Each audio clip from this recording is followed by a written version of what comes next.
Well, good morning, everybody. We're reading Habakkuk, chapters 1, 2, and 3. In other words, the whole thing.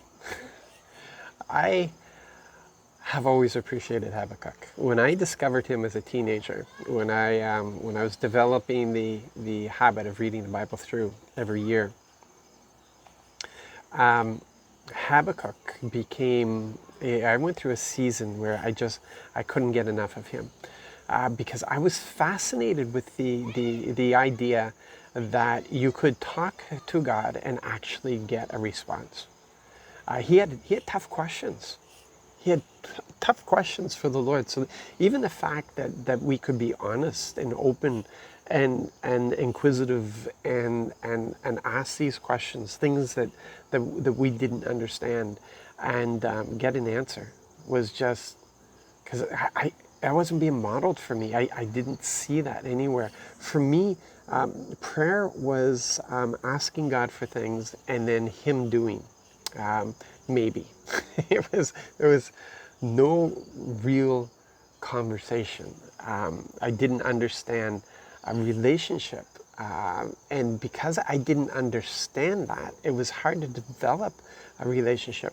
Nobody taught me that you can actually talk to the Lord and get answers almost immediately. Sometimes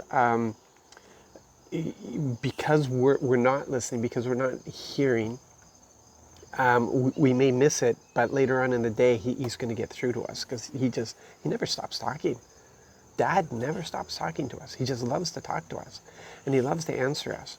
And so, we can ask. The problem is, most of us aren't trained that he speaks, and he speaks through our five senses. We've been given five senses for a reason. We've been designed to hear him.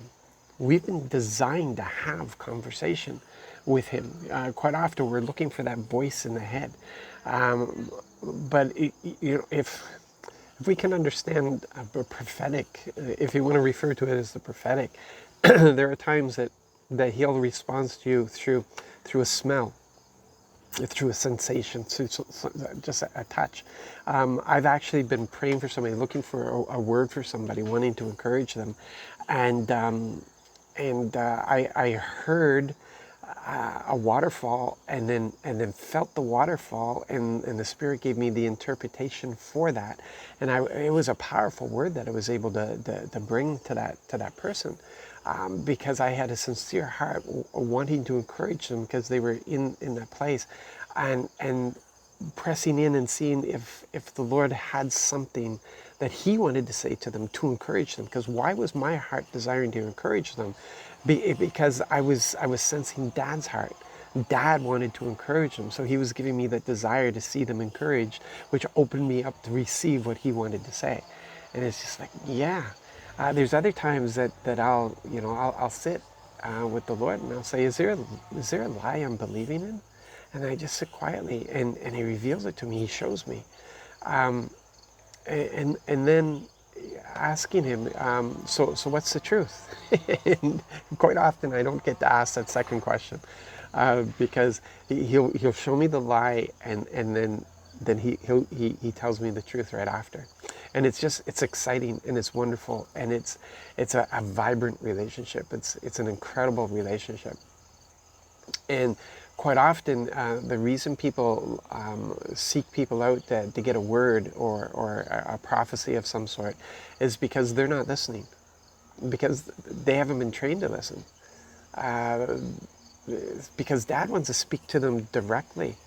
There are times that He'll speak through prophets because He has something to say that people aren't paying attention to. People off course, and he wants to bring in some correction to a group or to a person, and they're not getting it. So He'll speak through a person, and it's not always through a prophet. It could be through a neighbor. It could be through a child. It could be through a spouse.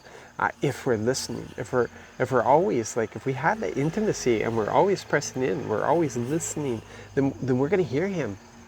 We're going to hear Him, and it's wonderful. And Habakkuk, for me, he was the beginning of that desire. I want that. I want to be able to come to the Lord with tough questions, and hear His response. It's the why question isn't going to be answered too often. Very seldom is the why question ever answered, because we're supposed to be in a position of trust, of love, that place of faith, that we have to live this faith daily. And so we have to trust Him with the why, the when, the how, the what. Those are all things that he gives us responses to. But the why, yeah, not too often. So I just want to encourage you. If this touches you, if this is your desire, then I just want to encourage you to seek out a trainer in the body, because the fivefold are the trainers, and they're supposed to know. Not all trainers know this, not all trainers understand, because you have trainers at different levels of maturity and revelation. But try to find one who does know and can train you in this, who can train you to hear the Lord, to hear His voice in all the wonderful ways that He communicates with us, but especially to help you develop that expectation of conversation. How can you have intimacy if you don't have communication? That's the thing I want to leave you with. How can you have intimacy? And we've been told that we will know the Spirit intimately. How can you have intimacy without communication? You guys be blessed. Be encouraged. Seek after the Lord today.